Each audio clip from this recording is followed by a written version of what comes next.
Así como existen los machirulos que destratan a una mujer, existen también, para mí, la femirula. No sé si existe la palabra, pero por ahí es un neologismo que acabamos de inventar, ¿no? Si hay un machirulo, que es un macho que se comporta como una feminista que exagera, para mí es una femirula. Para mí es una femirula. Femirulas. El aire que te hace falta.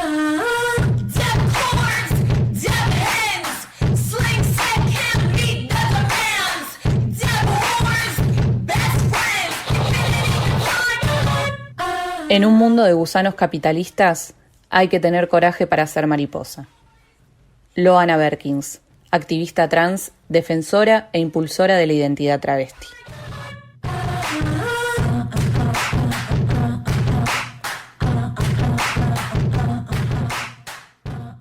Bienvenidos, amigues, capítulo 28 de Femirulas. En el capítulo de hoy hablamos de identidades, travestis y trans. Siempre nos gusta traer voces protagonistas a las temáticas de cada capítulo, pero hoy lo vamos a volver a recalcar, porque si hay algo que hay que revertir es que las demás personas hablen por les travestis y les trans, que es a lo que nos acostumbraron. Para este capítulo tenemos dos entrevistades. Uno es Lucas, varón trans y estudiante de la UBA, de quien no vamos a revelar su nombre completo para respetar su decisión. Nuestra segunda entrevistada es Alba Rueda, subsecretaria de Políticas de Diversidad de la Nación y la primera persona trans en ocupar un cargo jerárquico de esa magnitud dentro del Poder Ejecutivo. Vamos a hablar sobre cuáles son los principales reclamos de las identidades travestis trans y qué sería necesario para lograr implementarlas. Sabemos que existe una ley de identidad de género, pero ¿hasta qué punto se cumple esa ley? Teniendo la presencia de un varón y una mujer trans, vamos a abordar qué diferencias hay entre las vivencias de cada identidad, en qué punto sus luchas se tocan y en qué puntos se separan. Es urgente pensar políticas públicas que incluyan a las identidades travestis trans. Urgente visibilizar sus luchas. Urgente lograr que haya repercusión cultural y social de forma masiva. Les doy la bienvenida a capítulo 28 de Femirulas, Identidades travestis trans.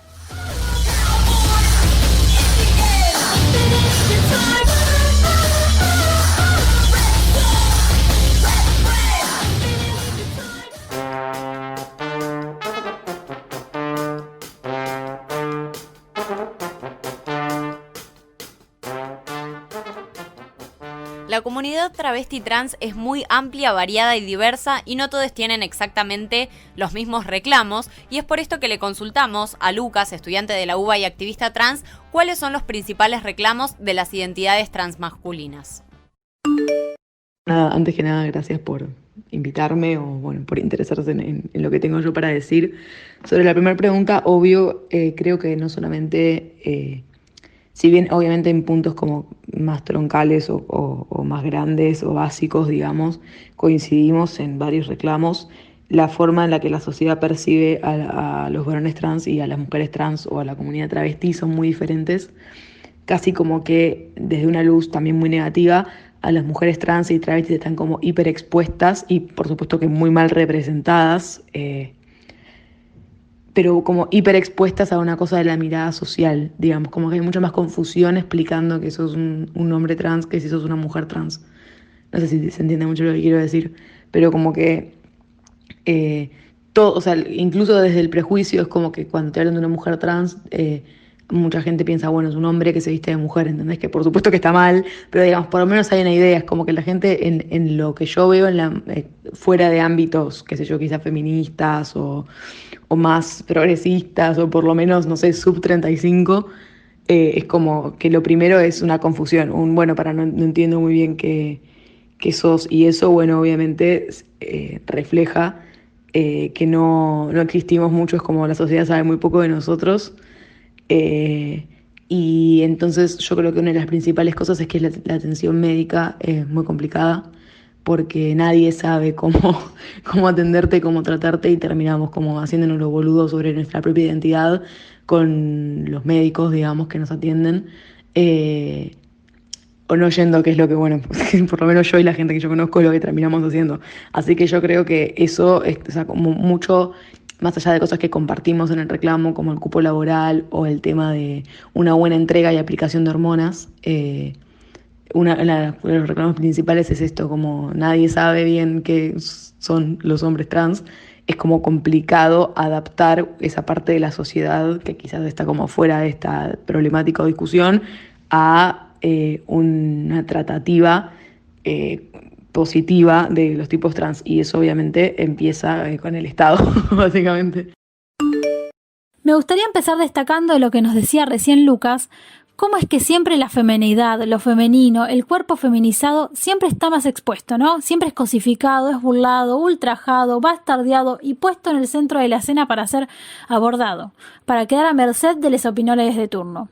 Como nos dice también Lucas, y lo dice muy pertinentemente, por la falta de información circulando, y podríamos decir también en parte por una invisibilización hacia el colectivo de varones trans, esto no sucede. Y en parte, bueno, genial que no se los exponga de forma repudiable, pero es igual de injusto y reprochable que se los ignore como se los ignora. Porque también, nos decía Lucas recién, repercute en los tratamientos y en la atención médica. Ya lo hemos dicho acá varias veces en Femirula, las médicas no tienen formación profesional con perspectiva de género a menos que ellas mismas se la procuren. Ellas mismas tienen que salir a buscarla afuera de lo que es su formación profesional dentro de cualquier institución que imparta la carrera de medicina. Entonces no saben cómo aplicar los tratamientos necesarios, cómo hacer el seguimiento y cómo brindar el apoyo que un varón trans necesita en el momento de su proceso.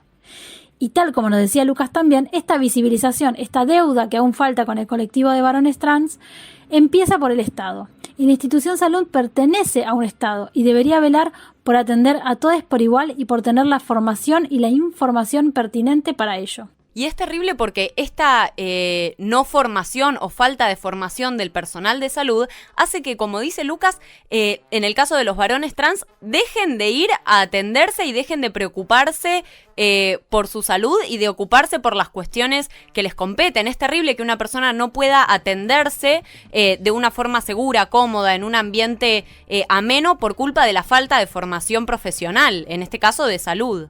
Aparte también es importante entender que la salud forma parte de un todo, dentro de la sociedad en la que estamos inmersos, como decimos siempre acá en Femirulas.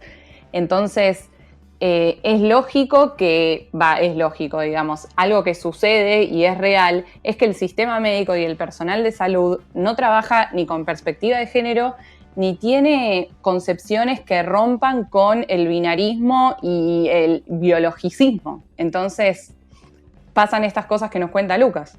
Es interesante ver también las diferencias de las vivencias que tienen las identidades varones trans y las mujeres trans, que es también un poco la idea del capítulo, cómo los cuerpos de las mujeres trans vuelven a quedar más expuestos y eso es lo que empiezan a marcar las diferencias, pero también las luchas se juntan, en muchos casos se juntan, como en la medicina, que lo hemos tratado incluso en otros capítulos, pero voy a tomar lo que dijo Lucas y lo que también dijo la jefa, de cómo se ignoran las identidades travestis trans, se niegan sus existencias en las prácticas y en el lenguaje.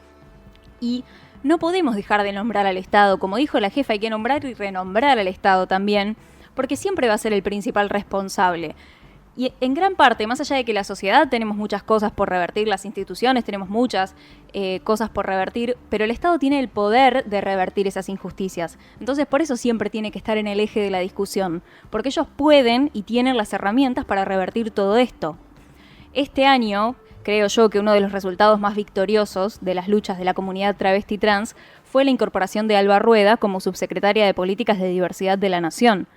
Se fundó, que esto también es otro hito de este año, el Ministerio de Mujeres, Género y Diversidad, y se eligió por primera vez en la historia a una mujer trans militante por los derechos de las personas travestis y trans.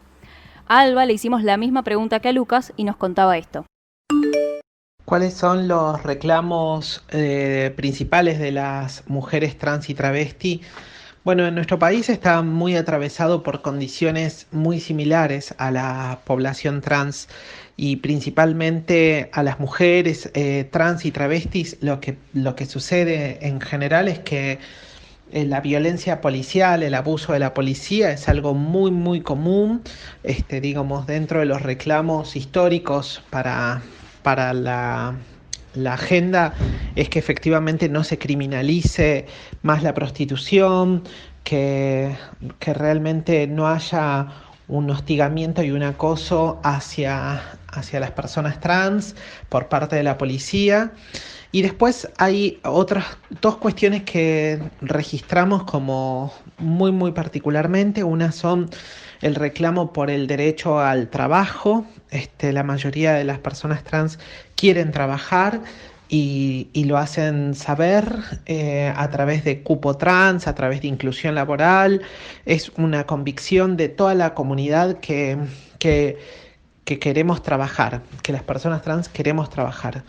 Y ahí el último punto tiene que ver con acceso a la vivienda también, así que creo que, y a la salud integral. Esos serían los 4 ejes. Salud integral, muchas compañeras se ven afectadas por el tema del uso de las siliconas líquidas, así que principalmente también está vinculado a la salud, a la vivienda, a un techo y que pare la violencia institucional. Yo diría que esos son los ejes generales. Aunque una no quiera, siempre terminamos cayendo en la clásica mamushka, que es un personaje ya famoso acá en Femirulas. En este caso, sabemos las desigualdades y opresiones que vivimos a diario las mujeres por el simple hecho de ser mujeres. Entonces hagamos el ejercicio de imaginarnos siendo mujeres trans o mujeres travestis. Como dice Alba, se sigue criminalizando la prostitución, el hostigamiento, acoso y discriminación hacia las personas trans por parte de la policía. Y como ya hablamos también en nuestro capítulo de trabajo, contamos con una ley de identidad de género desde el año 2012. Estamos hablando de 8 años. Que en el texto, hermoso, es casi poético, pero en la actualidad sigue siendo bastante humo. 2020 estamos. O sea, no puede ser que sigamos reclamando trabajo y acceso a viviendas dignas para las identidades trans y travestis. Tenemos un artículo 11 dentro de esta ley que regula el derecho al libre desarrollo personal, que es un poco lo que nos comentaba la jefa hace un ratito, que básicamente significa la responsabilidad del Estado a la hora de garantizar la salud integral de las identidades trans y travestis. Y al día de hoy, 2020, siguen faltando hormonas. Entonces, creo que me indigna realmente esta situación, pero creo que es real que hasta que no materialicemos de una vez por todas esta y las miles de leyes de avanzada que tenemos en nuestro país, vamos a seguir perpetuando la hipocresía. Y no puede ser que estos reclamos, que nos indignan tanto que haya que salir a pedirlos, sean derechos humanos básicos. O sea, estamos hablando de la posibilidad de que la policía no te corra por tener que laburar en una esquina porque no existen otras posibilidades de laburo. Estamos hablando de poder acceder a una casa, tener un techo, tener un sistema de salud que te atienda y te respete y la posibilidad de tener un trabajo, o sea, de poder elegir ese trabajo. Y con esto terminamos develando lo que hablamos siempre, que es que los derechos humanos son para cierto tipo de personas. Son para personas blancas, personas cis, personas heterosexuales y personas de clase media y alta.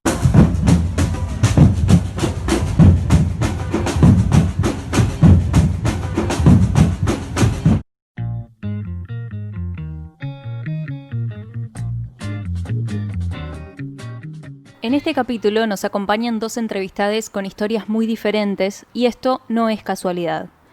La identidad travesti trans se vive de múltiples formas, al igual que cualquier identidad. Con Lucas, lo que quisimos charlar es sobre las identidades trans masculinas. Le consultamos qué mitos existen en la sociedad alrededor de esto. Yo creo que no sabría esto que decía antes de la sobreexposición de las mujeres trans encima en las peores luces y en contraposición una súper baja representación de los hombres trans y como desconocimiento, tipo hay como una cortina de humo y no hay nada atrás. Creo que uno de los principales mitos es que es como una especie de... como que es algo que en realidad no existe, como que son mujeres muy masculinas. Como que la gente que no está quizás dentro de la comunidad LGBT tiene como una idea muy del casi como el mismo prejuicio que con las lesbianas, que son como muy masculinas. Tipo, no sé si se entiende lo que estoy diciendo. Que obviamente son 2 cosas completamente diferentes, digamos, cortarte el pelo no te hace hombre. Y es como una cosa, y creo que muchos de los prejuicios o de violencias que acechan, entre comillas, a los tipos trans, además de, bueno, el biologicismo, que obviamente lo compartimos con las mujeres trans, esta idea de que lo que te define es tu biología. Creo que mucha cosa de tipo, estás como confundida, si querés, y tipo, yo te voy a hacer mujer, como una cosa social de eso, que es como muy compartido con las lesbianas masculinas. Y con esto, aclaro, no quiero decir que me parezcan colectivos que necesariamente estén cerca ni nada, obviamente son parte de tipo mismo colectivo de diversidad, pero son categorías completamente separadas, las lesbianas y los tipos trans, no estoy diciendo otra cosa. Hay una cortina de humo, dijo Lucas, y con esa frase me quedo. Hay lamentablemente prejuicios y estereotipos que se comparten, como el biologicismo, que él nombró, pero además se profundiza aún más en las identidades trans masculinas por esta cortina de humo, por esta doble invisibilización que se genera. Pongámonos a pensar a cuántos militantes trans masculinos conocemos y a cuántas militantes trans mujeres conocemos, incluso en espacios LGTBIQ, incluso en espacios feministas. Pero esto no quiere decir que no existan, para nada, pero sin embargo tienen menos visibilización. Hay una doble invisibilización. Me pareció muy fuerte lo que dijo respecto a las identidades y al cruce, digamos, de la confusión entre una identidad de un varón trans y de una lesbiana que tal vez es más masculina, que es antes de imaginarte la posibilidad de las existencias de los varones trans, te imaginás una lesbiana masculina o una mujer muy masculina. Y es tipo, ok, directamente se niega, se invisibiliza por completo. O sea, no existen cualquier cosa antes que un varón trans. Volvemos a lo mismo que hablamos un montón de veces, ¿no? Pero es esto de la sociedad pidiéndonos constantemente estar etiquetándonos, queriendo meternos como en distintas bolsitas con etiquetas, a ver, este pertenece a esto, este pertenece a lo otro. Y las identidades son plurales y son diversas y está en cada uno de nosotros aceptarlas y hay una cuestión que me parece fundamental en esto, que es que las identidades trans y travestis aún al día de hoy están luchando por la despatologización de esta situación y yo vuelvo de nuevo con el año porque necesito repetirlo 1.000.000 de veces.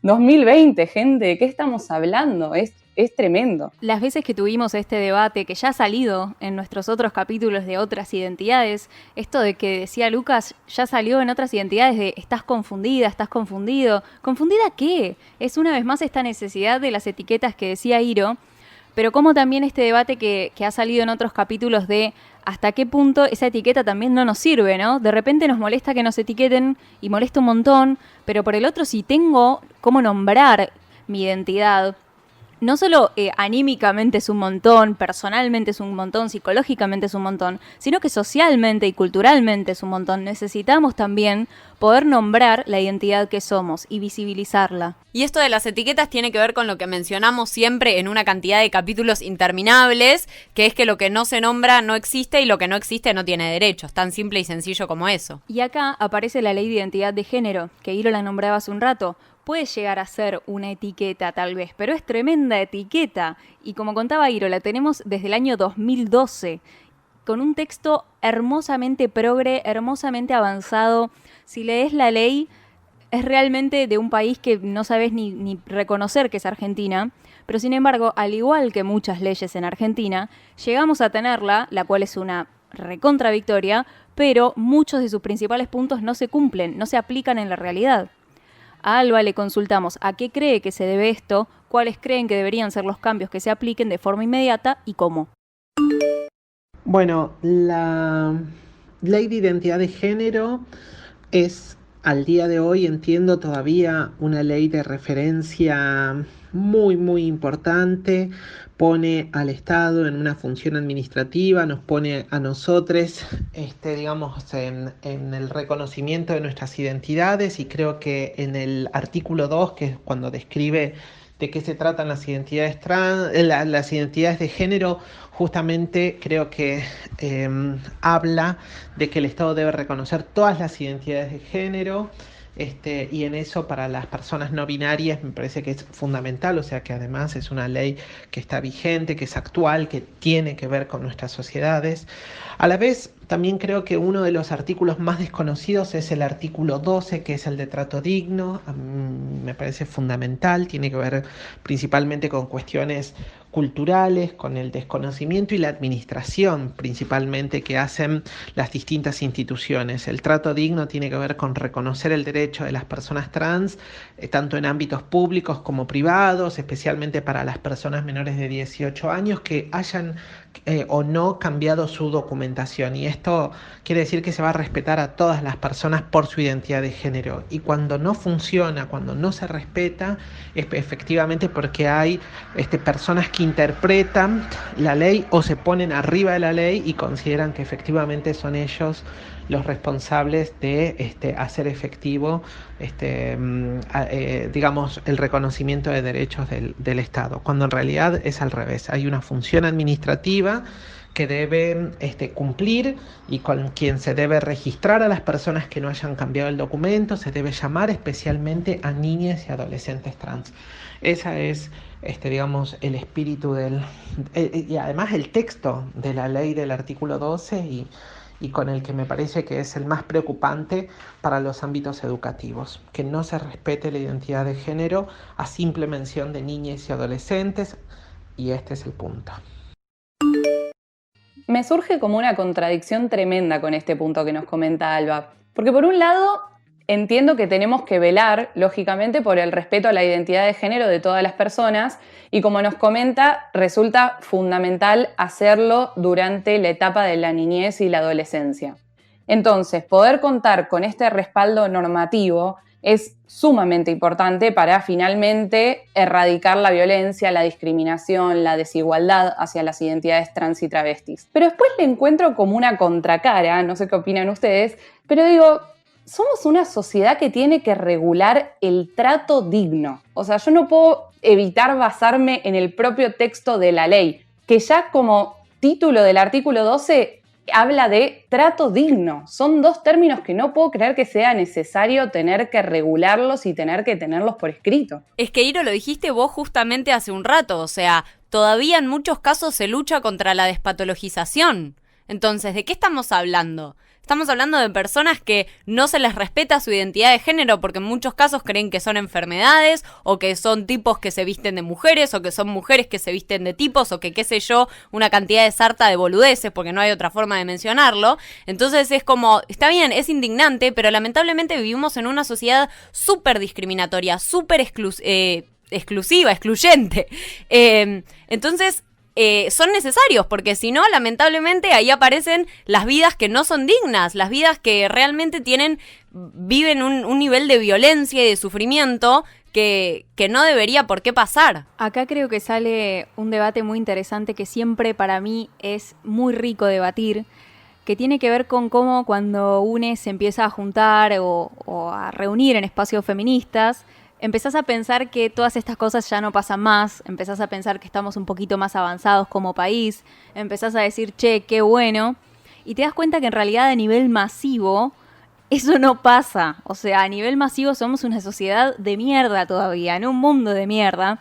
Entonces, cuando lo analizamos de esa forma, no parece tan raro que tengamos que exigir dentro de la ley el trato digno. Porque estamos pidiendo, como dijo Alba hace un rato, están pidiendo trabajar, pidiendo un lugar en la sociedad que se les niega. Eso es tremendo. Y por eso digo siempre que es muy rico debatir esto dentro del feminismo. No solo llegar a la gente que le interesan estos debates, sino llegar a la gente que no le interesan. Ese es el desafío.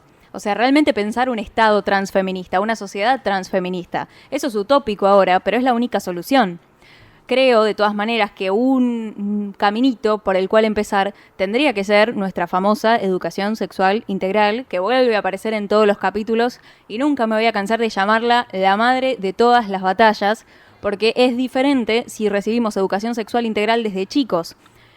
Creo que queda claro, pero no tiene nada que ver con sexo en este caso. Tiene que ver con que en la ley de educación sexual integral también se habla de diversas identidades, se habla de diversidad sexual. Desde chiquitos te enseñan las diferentes identidades que existen. Sería demasiada diferente la sociedad si empezamos a recibir ESI desde chiquites. Muy diferente. Y en la temática del día de hoy, las niñeces, las adolescencias y las juventudes trans son muy difíciles, justamente por la falta de información, por la invisibilización y por todo lo que venimos hablando. En este caso, le consultamos a Lucas sobre niñeces, adolescencias y juventudes y cómo le parecía a él que son los acompañamientos desde las instituciones hacia las identidades travestis trans. Sobre la última, bueno, Juli, que me está mandando las preguntas, fue al mismo colegio que yo, así que sabe. Fui a colegio público toda la vida, pero fui a un colegio público bastante cheto, digamos, y ahora, bueno, voy a la UBA, que bueno, también es pública, pero también no es, digamos, sigue siendo capital federal, sigue siendo, bueno, muchas cosas. Em, y creo que mi experiencia esto es como muy personal, creo que no se puede responder tipo el acompañamiento desde las instituciones, tipo voy a hablar de mi experiencia personal. Yo creo que yo salí del closet cuando terminé el secundario y lo decidí, o sea, estaba en quinto año y dije, no, bueno, yo voy a terminar el secundario y después voy a salir del closet, tipo fue una decisión premeditada. Porque sentía que el colegio es como una cosa muy como liberal, como, bueno, hacer lo que quieras, pero tipo no había ninguna contención, ¿entendés? Tipo, no te iban a decir que no te iban a prohibir cambiarte el nombre, pero no te iban a decir que, bueno, no sé, qué onda el resto de, tipo, el alumnado con esta situación. Es un espacio sano, es un espacio seguro, no sé, los docentes, la administración, cómo lo toma su familia, como no existe mucho eso. Y después, bueno, en la universidad es como, siento un poco lo mismo. Y además siento que, bueno, la UBA es como este súper mega monstruo, poner en el colegio por lo menos te conocen, porque es un espacio más reducido y tenés, aparte yo fui 13 años al mismo colegio, entonces era como que eso también daba como una sensación de familiaridad en la UBA, tipo nadie sabe quién sos, digamos. Y tuve experiencias así, corte, una trompada en el baño, o sea, tuve experiencias como medio turbias en la facultad. Y nada, yo, o sea, la verdad no puedo mentir, la UBA estaba como, charlémoslo, hablámoslo, contanos qué pasó, qué sé yo. Yo la verdad no tenía ganas de tener problema. Aparte es algo que, bueno, a mí en lo personal me da mucha vergüenza, entonces era como, bueno, no voy a armar un drama administrativo en la UBA por esto. Pero un poco lo mismo, como todo el tiempo tapar baches, como que no existe una política de prevención a estas cosas concretas que se aplique en el aula, ¿entendés? O sea, sí, qué sé yo, dar un taller optativo, la gente que te mete una trompada en el baño no va a ir a un taller optativo sobre la perspectiva de género, ¿me entendés? O sea, no lo van a hacer. Entonces es como que, bueno, siento que también en un punto se hace lo que se puede y lo mismo que decía antes, como que la sociedad avanza a un ritmo que quizás la vida política, administrativa, universitaria, escolar, no. Pero bueno, es como un mitad de camino que, bueno, acompaña o por lo menos se condice con el tiempo que vivimos. Está buenísimo hablar desde lo particular, ¿no? Como recién nos decía Lu, que iba a empezar a contar qué es lo que le había pasado respecto a lo que le estábamos preguntando, su trayectoria en ciertas instituciones educativas y demás, porque teniendo en cuenta que hay muy poca información circulando, si estos casos que en principio parecen ser individuales, si se empiezan a juntar, si se empiezan a escuchar, pueden empezar a formar un relato colectivo que tenga mucha más llegada y mucha más impronta, ¿no? Volvemos a decir, y ya lo hemos dicho varias veces acá en Femirulas, la institución escuela es una de las más conservadoras. Por más que intente con distintos protocolos, formas o herramientas que intente implementar, aún sigue siendo una de las instituciones a la que más le cuesta implementar las grandes demandas de los colectivos LGBTIQ+, ¿no? Es verdad que los talleres optativos no son la respuesta más acertada, pero creo que vale la pena aclarar que de nada sirve que haya instituciones en las cuales hay protocolos, hay talleres, hay charlas y un montón de herramientas que uno podría decir tipo, bueno, bien, la escuela, esta facultad, esta universidad, este terciario, lo que sea que estemos, está intentando remediar esta deuda para con los distintos colectivos, pero que vale la pena aclarar cuando uno mira un poco más a la interna y ve los vínculos docente-docente, personal jerárquico docente, docente-alumne, alumne-alumne, no se ve un cambio real, no hay una repercusión, una modificación en pos de aplicar correctamente las leyes que tenemos vigentes, ¿no? La ley de identidad de género, la ley de cupo trans, una atención pertinente ante un caso de violencia de género, ¿no? Y podríamos seguir diciendo un montón de situaciones más. Todas estas herramientas están hechas para que la vida institucional educativa sea más equitativa y más diversa. No solamente para que en el momento de hacer un checklist a fin de año, ¿no? y se intente demostrar cuánto avanzó, entre comillas, esta institución, se tilde ese casillero sin que haya cambios reales a nivel institucional, cambios reales a nivel vincular de todos y todas y todes los agentes que habitan una institución educativa. es un poco como un círculo vicioso de que no hay un cambio real, pero ese cambio real no se puede dar sin políticas de género, ¿no? Y yo creo que si la hermosa ley de educación sexual integral sancionada hace 14 años, en el 2006, que hablábamos hace un rato y que mencionaba Nati, se hubiera aplicado como correspondía en ese momento, el acompañamiento por parte de las instituciones educativas sería otro, el interés por parte de las instituciones sería otro, y seguramente Lucas no se hubiera tenido que bancar la trompada de algún pelotudo en un baño.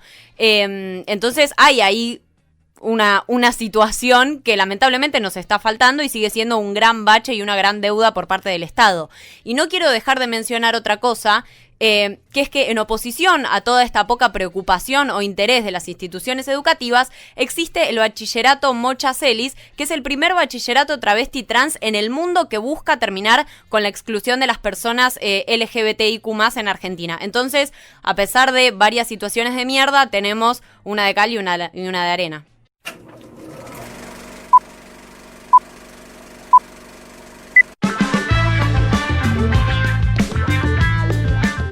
Hemos hablado en Femirulas sobre producciones tanto ficcionales como documentales o como formato serie web o serie streaming que aborden la temática de las identidades travesti trans, ¿no? Pero bueno, hoy vamos a abordar algunas producciones quizás no tan populares, tan mainstream como las que hablamos en alguna otra oportunidad, sino que vamos a intentar abordar algunas producciones menos conocidas. Y vamos a arrancar por una producción del año 2016 que se llama Growing Up Coy, que es un documental que muestra la lucha de les Adres de Coy, una niña transexual, luego de que la escuela le prohibió usar los baños para niñas, ¿no? Porque en su inscripción estaba anotado como en el área de los varones cis. Esta forma tan arcaica que aún posee la escuela de dividir por géneros tanto las listas como los baños, etcétera, etcétera. En algunas escuelas hoy en día se está reformulando eso, sobre todo en la lista de los estudiantes de cada curso, pero en algunas escuelas todavía sigue esa modalidad más bien de principios del siglo XX, ¿no?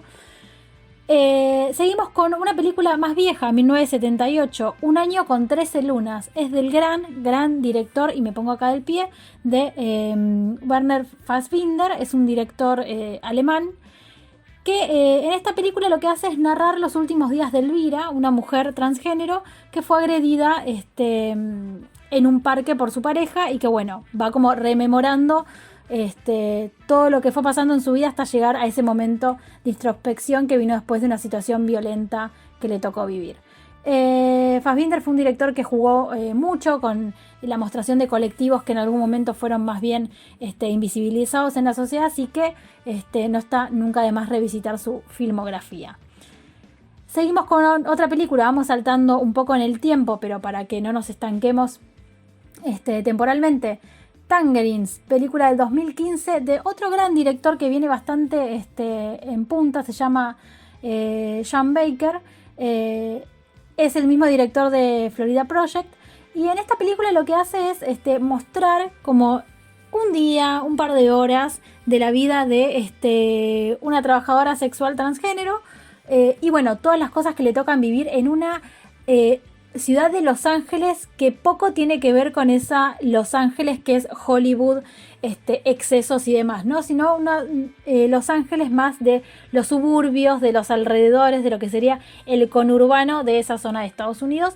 Está filmada de una forma muy del cine posmoderno, cámara en mano, mucha cosa de nucas, movimiento en las calles, filmar en crudo, que la verdad que lo que hace es poder llegar a transmitir lo que se vive en las calles de aquellas ciudades, ¿no?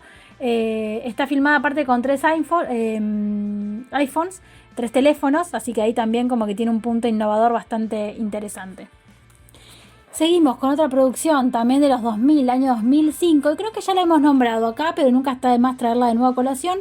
Transamérica es una película, si bien es estadounidense, lo que hace es mostrar la vida de Sabrina, una mujer transgénero que recibe una llamada de alguien que quiere su ayuda porque quedó detenido en Nueva York, y lo que hace es un viaje en automóvil desde Nueva York al sur de California, Y es esta mirada que tiene un poco los yanquis de que América es solamente su país, pero bueno, en este viaje de carretera, en ver todos los obstáculos que tiene que pasar y demás, van tocando como distintas temáticas y distintas situaciones que le tocan vivir a la protagonista de la película. Nos vamos para finales de los 2000, para finales de los 90, año 1997, Mi vida en rosa, que es la famosa canción de Edith Piaf, pero en este caso poco tiene que ver con Edith Piaf, sino que lo que nos muestra esta película es la vida de una familia, la familia Fabre, que tiene a su hijo más pequeño, Ludovic, que desde pequeño demuestra y expresa sus deseos de vivir como una niña, ¿no?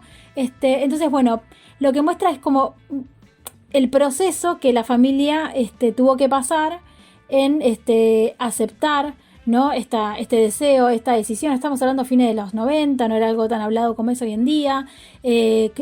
La empatía que logran tener, cómo se ponen en el lugar del otro, cómo intentan comprender la situación, ayudar y demás. Así que bueno, muy, muy interesante porque lo muestra a nivel como intrafamiliar de forma conmovedora. Película que también ya hemos nombrado, pero no puedo dejar de no decirla porque para mí es una de mis películas preferidas, es uno de mis directores preferidos y no puedo no decirla, que es Lawrence Anyways, película de el gran Xavier Dolan, director canadiense, que lo que muestra es la historia de Lawrence, un director, un profesor de escuela secundaria, así como muy tradicional, que tiene deseos de ser una mujer, ¿no? Bueno, y todo el proceso que le lleva a aceptar este deseo, esta decisión, y cómo su pareja, una mujer que está con él hace varios años, lo ayuda en ese camino. Dolan juega mucho con la estética del videoclip, sus películas son muy divertidas y tienen una composición visual que es súper rica y lo trata de una forma muy agradable y muy de exploración, así que nada, más que recomendada Lawrence Anyways y toda la filmografía de Xavier Dolan. Nos vamos de nuevo para principios de los 2000, año 2003, Beautiful Boxer, es una película que viene de una filmografía no tan conocida para mí, pero que ha generado como sus sucesos a lo largo del tiempo, una película de Tailandia, y lo que muestra esta peli, si bien es una ficción, está basada en una historia real de una boxeadora tailandesa llamada Parinia Charelpol. Lo pude haber dicho mal, claramente, solamente lo dije mal, pero es bastante difícil su apellido. Que participó en peleas para poder pagar su cirugía de reconstrucción genital y apoyar financieramente a sus padres. Todo el proceso que tuvo que atravesar en el mundo del boxeo también, en el mundo del deporte, ¿no? Sabemos que es un mundo muy machista y patriarcal, sobre todo, bueno, el boxeo, que es casi hegemónico y homogéneamente ocupado por varones y varones cis, así que bueno, lo que muestra es esta historia como más inspiradora de la lucha de una mujer trans en ese mundo tan hostil. Seguimos por esos años, año 2001, Southern Comfort, es una película de Kate Davis, directora estadounidense, es un documental que lo que muestra es la historia de Robert Eats. Es un hombre transgénero diagnosticado de cáncer de ovario que tuvo que pasar varias peripecias en el sistema de salud estadounidense, que ya, como sabemos, tiene sus claras deficiencias y sus claras injusticias.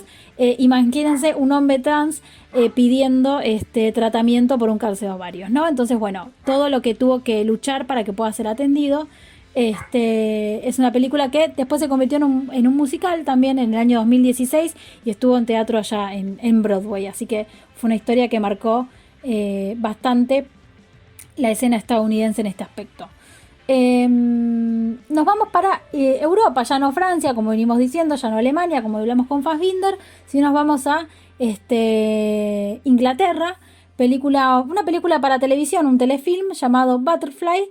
Fue un telefilm que se dividió en 3 entregas, en 3 episodios, que lo que muestra es la historia de una niña transexual, el descubrimiento de su identidad y la relación con sus padres, ¿no? Como, bueno, un poco ya lo nombramos a lo largo de las películas que fuimos diciendo, pero bueno, ambientada en una sociedad como es la inglesa, con todo su decoro, su forma de ser tan cerrada, nada, está bueno que en televisión abierta salgan este tipo de producciones, ¿no? Y ya para ir cerrando, no quería dejar de traer 3 series. Una, estoy segura que ya la hemos dicho en alguna ocasión, que es Transparent. Es una serie que fue bastante conocida hace unos años atrás. Y lo que muestra es la historia de un hombre ya mayor, casado hace muchos años, con sus hijos ya grandes, que les dice claramente que él se siente mujer y quiere que lo empiecen a llamar Maura, y cómo es todo su proceso de transición de lo que fue toda su vida a lo que realmente quería hacer, ¿no? Ganó varios premios, fue bastante reconocida a nivel mundial, así que nunca está de más verla. Es de Amazon, pero por internet se consigue. Otra serie que me pareció muy buena, que es Historias de San Francisco, está en Netflix, pueden ver las primeras. En realidad es raro lo que pasó con esta serie porque tiene 3 temporadas, pero en Netflix está la primera y la tercera. Falta la segunda, que sé que los productores se han arrepentido de haberla hecho porque no está por ningún lado, pero bueno, con la primera y la segunda se entiende perfectamente la historia. Está ambientada en San Francisco. Sabemos que San Francisco tiene todo su historial de los movimientos LGBTIQ+, con todos sus movimientos militantes. Es una ciudad muy activista en ese aspecto. Y bueno, lo que muestra es la historia de una mujer que tiene un condominio de departamentos. Y bueno, cómo se va relacionando con todas estas comunidades y todos estos colectivos que viven en San Francisco, y cómo ella se convierte como en una madre de todos ellos, ¿no? De todas ellas y de todos ellos, dándoles contención, un lugar para quedarse y demás. Muy, muy buena. Me gustó mucho la tercera temporada. La primera es un poco rara, es del 93, y es un poco extraña como está contada la historia. La tercera temporada es del año pasado, 2019, y está muy, muy buena. Está ambientada en el mismo lugar y todo, aparte es hermoso como está mostrado y bueno, está buenísima, la pueden ver porque está en Netflix. Bueno, y ahora sí hemos llegado al final de todas las películas y documentales que fuimos nombrando a lo largo del capítulo, pero faltaban las producciones argentinas, ¿no? Faltaban 2 producciones que están casi recién saliditas del horno, son de este año. Hemos hablado ya acá de otros documentales, producciones ficcionales, como fueron el documental del Bachillerato Mochacelis, de Reina de Corazones, de Génesis. Hemos traído ya acá producciones nacionales, pero valía la pena hoy rescatar estas 2 que son muy recientes. La primera es Con Nombre de Flor. Es un documental que lo que muestra es una serie de entrevistas que la directora le hizo a lo largo de un año y medio a Malva, una travesti de 95 años. Así como escuchan, 95 años. Cuando el promedio de edad de una persona trans travesti llega a ser de 35, 40 años, Malva vivió hasta los 95. Ella es del conurbano bonaerense. Vive en un geriátrico. Y lo que hace el documental es justamente como ensalzar esta posibilidad de que con políticas, con un Estado presente, esto se podría volver una realidad mucho más colectiva y mucho más general para todo el colectivo trans, ¿no? Y por último, una película que se estrenó este año, se llama Canela, que lo que hace es contar la historia de la primera, no sé si la primera, pero sí una de las más renombradas arquitectas trans de acá de Argentina, ¿no? Este documental se estrenó, bueno, como decía, este año. Su protagonista tiene 62 años, se llama Canela Grandi.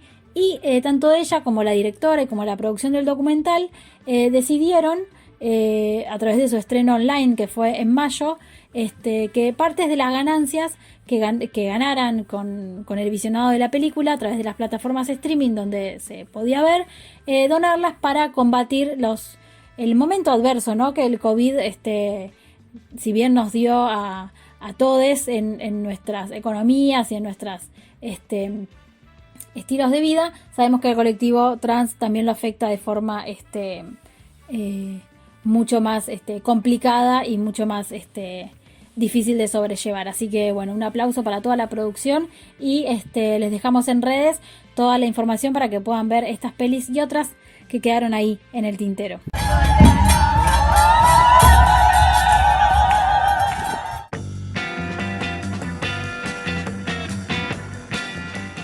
Para hablar y visibilizar a las identidades trans es necesario hablar de transodio.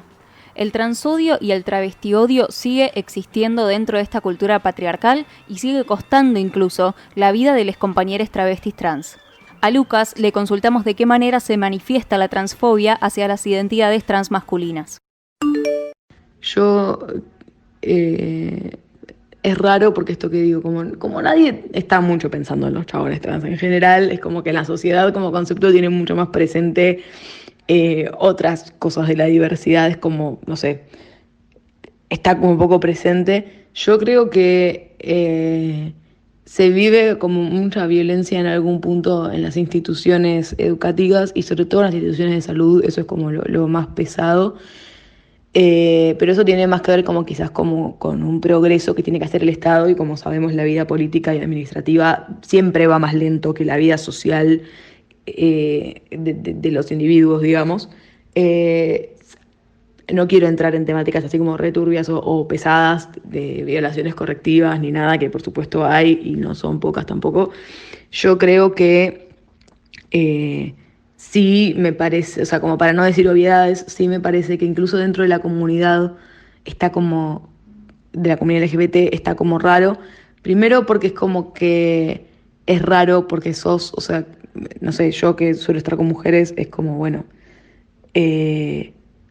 como que es muy difícil para la persona que se tiene que relacionar con vos, y si bien yo sí creo que las preferencias genitales no son transfóbicas, sí creo que si me decís, mirá, yo no quiero estar con vos porque soy una mujer heterosexual y tipo me estás bardeando, obviamente, o sea, está todo bien que quieras estar conmigo, pero obviamente no es porque seas heterosexual, porque no es que yo soy tipo una lesbiana, ¿entendés? Y creo que eso es como a lo que voy con no saber nada de las identidades. Lo mismo pasa con los tipos gays. Es como, o quieren estar con vos porque tienen tremendo fetiche con los tipos trans, cosa que pasa mucho, o no porque soy gay, tipo, sí, ya sé, sí, lo entendimos todos, pero creo que tiene mucho que ver con eso, como que incluso dentro de la comunidad LGBT es como una comunidad que está como al costadito y se entiende poco y nada, y como que la única manera de salir de eso, de poder sobrevivir incluso dentro de la comunidad, es como súper amoldarte a los estereotipos de género, esto de no ser para nada femenino, o no tener ningún como manerismos, tener la voz grave, tener barba, tener como pasar como un tipo cis. Yo soy una persona que igual, por otros motivos, tipo que a mí me genera mucha disforia y bla bla, lo hago, o sea, no soy una persona femenina, digamos, según los estereotipos, obviamente, pero sí me doy cuenta con mis amigos y cosas, e incluso con cosas que capaz no son controlables, no es que tipo te pusiste una pollera, que no tiene nada de malo, pero no es lo que hacemos todos quizá, sino que capaz todavía tenés la voz aguda, o no te querés hormonar o no podés, o tipo, no sé, por tu tipo de cuerpo, es como, bueno, difícil de pasar como un tipo cis, aunque quisieras, y es como que eso sería como la única escapatoria para tipo tener un mínimo de respeto, ¿entendés? Me encanta cada vez que hablamos de la discriminación dentro del colectivo LGBTIQ+, porque siempre pensamos que es todo color de rosas y divino, y después nos chocamos con una realidad que, si bien es más amena y agradable que la del mundo exterior que transitamos todos, sigue teniendo varias cositas en donde te seguís chocando con discriminación, transfobia, homofobia, bifobia, misoginia, entre varias otras, y que muchas veces tiene que ver con no interiorizarte en ciertas temáticas, porque, como decía Lucas, ¿no? También esto del no saber, porque que seamos parte de la comunidad LGBTIQ+, no significa que sepamos todo sobre todas las identidades y que realmente nos interese el bienestar de la persona que tenemos al lado. Creo que también todavía tenemos muchísimo que construir con respecto al deseo, porque si bien, como decía Lucas también, tener preferencias genitales no es transfóbico, sí lo es cómo tratás a una persona basándote en eso, o incluso el hecho de fetichizarla. Son situaciones que se dan y que tienen que ver con los cuerpos que consideramos deseados y deseantes. Y por otro lado, ¿cómo puede ser que la única forma para sentirte cómodo en este mundo y dentro de la comunidad sea amoldarte a los estereotipos de género? Que si te sentís cómodo con eso, está genial, pero si lo haces como alternativa para no sufrir otros tipos de violencias y que te demuestren un mínimo de respeto, como decía Lucas recién, estamos al horno. Nosotras, como siempre, decimos que es importante nombrar a las cosas por su nombre. Creo que la palabra transodio, transfobia, está muy bien puesta. Lamentablemente hay que hablar de transodio, pero está bien puesta porque no es solamente discriminación, no es solamente exclusión, es realmente odio y fobia lo que siente la sociedad por las identidades travestis trans, y es importante que lo manifestemos de esta forma, es importante que hablemos de odio, porque eso es lo que reciben de gran parte de la sociedad. Es importante que nombremos a las cosas por su nombre, porque el transodio le cuesta la vida a compañeros travestis y trans. Y uno de los casos más emblemáticos que tuvo la historia de la comunidad travesti trans es el de Diana Zacayán. Porque si hablamos de militantes por los derechos de las identidades trans y travestis, es imposible no hablar de Diana. Es larguísimo enumerar todas las grandes luchas de Diana, pero entre las más importantes estuvieron ser parte del equipo del programa de diversidad sexual del INADI y participar en el Frente Nacional por la Ley de Identidad de Género que nombramos hace un rato, donde su rol fue fundamental para la sanción y que incluso la misma Cristina Kirchner le da personalmente su DNI a Diana y fue realmente un momento histórico hermoso. Pero lamentablemente la traemos en este bloque a Diana, no solo por sus luchas, sino porque también fue víctima del transodio. El 11 de octubre, justamente hace 5 años, fue brutalmente asesinada por Gabriel David Marino, que por primera vez en la historia incluso, la muerte de una activista travesti fue investigada como travesticidio. Nunca nos cansamos en Femirulas de repetir que los derechos adquiridos se tienen que defender con uñas y dientes, y acá no hay excepciones, porque lamentablemente nos toca contarles que hace poco confirmaron la pena de prisión perpetua para Gabriel David Marino, el travesticida, pero le quitan el agravante de odio a la identidad de género. Esto no es menor, no es para nada menor. Que la Cámara Nacional de Casación Penal le dé cadena perpetua, pero saque este agravante, está ignorando una vez más, está sacando visibilidad una vez más. A Alba Rueda le consultamos qué opinión tenía al respecto y nos contaba esto. Bueno, la opinión que tenemos acerca de que la Cámara Nacional de Casación haya confirmado la perpetua a Marino, pero que se haya quitado el agravante del odio a la identidad de género, para nosotras es profundamente preocupante. Eso tiene que ver principalmente con que la mayoría de los ámbitos judiciales no reconocen la identidad de género trans. Subsumirnos a las categorías binarias de hombre y mujer, reducir la figura del travesticidio a un tipo de violencia vinculada a la perspectiva de los varones que ejercen violencia sobre las mujeres, eso no es, la primera sentencia, eso es una decisión que elimina nuestras condiciones de vida, elimina los modos en los que mataron a Diana también, y no reconoce el agravante de odio a la identidad, según ellos, porque no está probado. Yo realmente no sé qué pruebas objetivas refieren para que se pruebe el odio a la identidad en un travesticidio.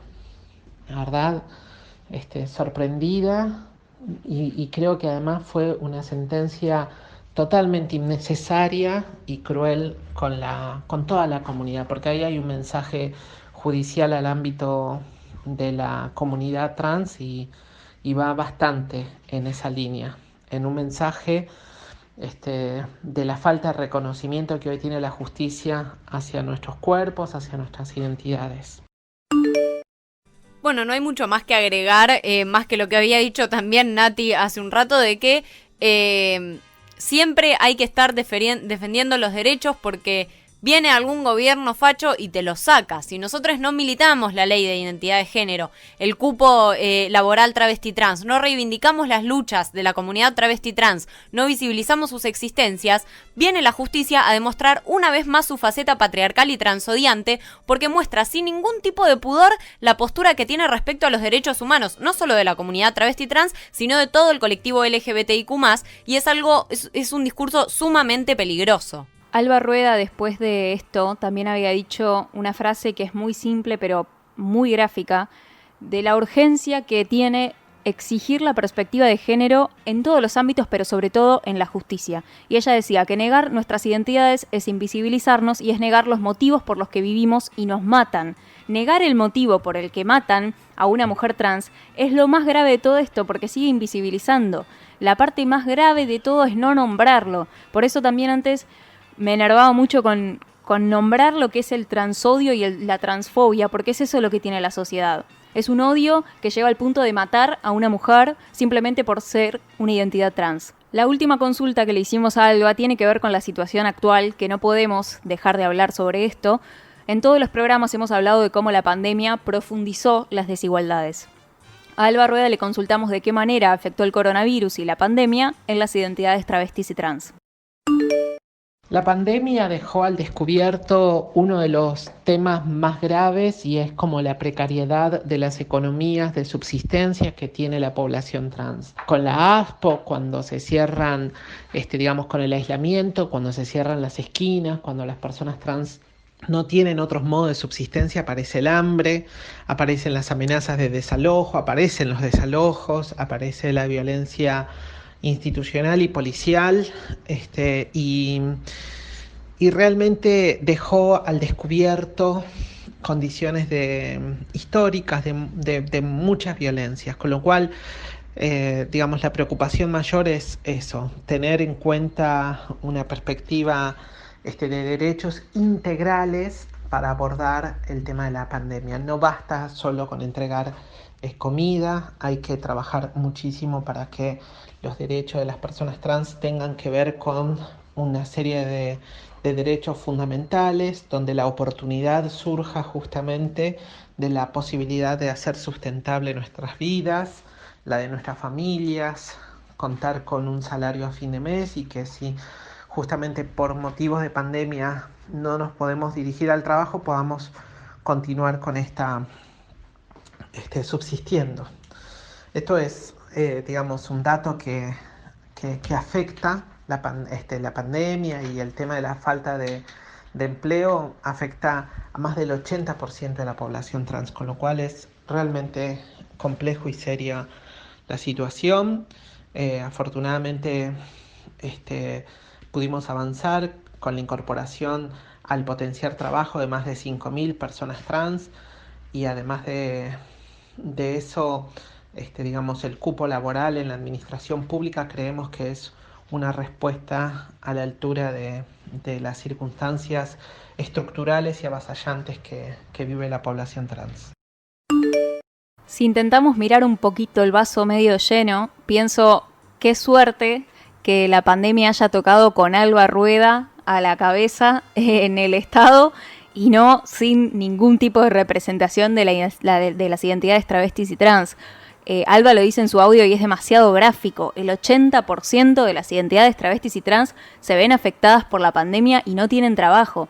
Y si ya estábamos hablando hace un rato que piden trabajar, por favor, en circunstancias comunes y corrientes, imagínense en el medio de una pandemia, en el medio de un aislamiento social en el que todas las personas nos tuvimos que meter adentro de nuestras casas.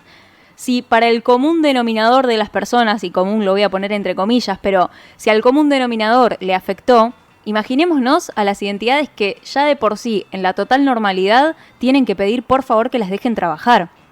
Me imagino a Alba Rueda con una agenda gigantesca para implementar durante el año y un cambio rotundo a raíz de todo lo que pasó, pero sin embargo creo que ella esté en el Estado en este momento, que ella haya impulsado el plan para ayudar a tantas mujeres y hombres trans, creo que ya marca un antes y un después, y si quiero ver el vaso medio lleno me quedo con eso, con que esté Alba Rueda intentando solventar al 80% de las identidades travestis y trans que hoy están afectadas por la pandemia. Sin duda, que Alba esté hoy en día al frente de batalla es como directamente una bocanada de aire. Entiendo que será un respiro para las identidades trans y travestis, pero como decía Alba, la situación es muy, muy compleja.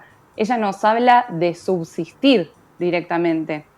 Y creo que si no nos alcanza con la realidad y todos los temas que estuvimos tocando a lo largo del capítulo, como decimos siempre, veámoslo en cifras. La expectativa de vida de las identidades trans y travestis es la misma que en la Edad Media.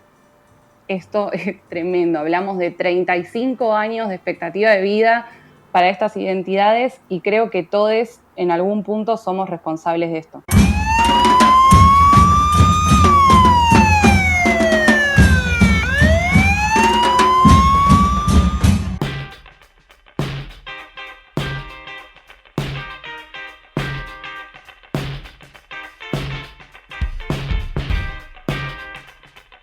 Llegamos al final de este capítulo 28, Identidades travestis y trans, y en este caso, como siempre saben, tenemos una consigna o una actividad en nuestro Instagram, @femirulas, pero quisimos hacer algo que grafique lo que estamos hablando y que visibilice también cuáles son las problemáticas de las identidades travestis y trans.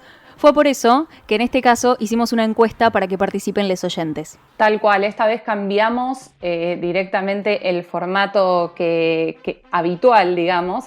Y la primera pregunta que le hicimos a nuestros oyentes fue: ¿tenés o tuviste compas trans o travestis en el colegio?